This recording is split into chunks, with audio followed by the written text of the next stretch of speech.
3 years ago, a poor person, he heard the story about for these 4 things where whenever you spend, Hashem will give you back the money. So for Shabbat, although he didn't have so much money, he went and borrowed money. Livu alai bani pora means that Hashem says, borrow from me, if you're doing it for my sake, and I'll pay back for you. So he did a cheshbon, he did a calculation, how much money he needs to have a Shabbat. He had a big family, to go through Shabbat like a king.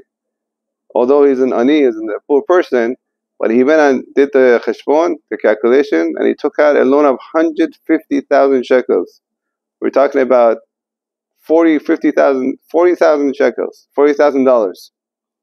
And he did the calculation for his Shabbat. He's going to spend, let's say, $700 or even $1,000.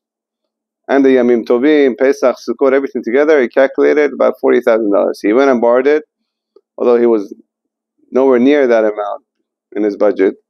But he had emunah pshuta, simple faith, and he went and borrowed it. And he did all the Shabbatot and Yamim Tovim that year with, with kavod, like a king, and the kids, like prince and princesses, his wife like a queen. They ate and drank. Hashem Shamayim. At the end of the year, he came to give back the loan, and the person who gave him the loan, it says that your loan has been paid for.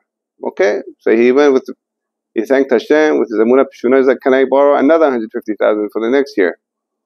And he did the same thing again. At the end of the year, he came back again. He said, the guy who gave him the loan, it's been paid for. He said, Baruch Hashem again. Did it for the 3rd year straight. At the end of the 3rd year, he came to pay back. Same story. It's been paid for. And he said, can I ask you who's paying for all this? Obviously it's Hashem, but who's the shaliach? Who's the messenger?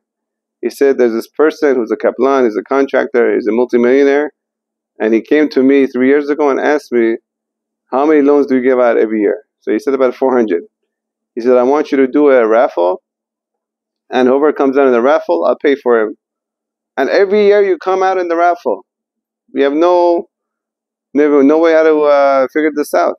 So he said the whole story about Shabbat, he's doing everything lishma, and although he's very poor, he went all out for Shabbat and Yom Tov. And this guy, the one who gave him the loan, he went and told the contractor the story. The contractor said, I have to go and meet this person. It's such a special person that he has so much emunah, bitachon, and Hashem. Even I met him, he saw where he lives, tiny apartment, so many children. He said from now on, he gave me, like I said, he was a contractor for houses. He bought him a huge house in Bnei Brak. And he said, every bar mitzvah and bat mitzvah, every wedding, it's on me. We learn from this story, again, not to worry about when it comes to Shabbat or any mitzvah that you do. If you're doing it L'Shem Shamayim, but L'Shem Shamayim until, the full 9 yards. Like this guy did, Zat Hashem HaKadosh Baruch Hu will pay him and much more.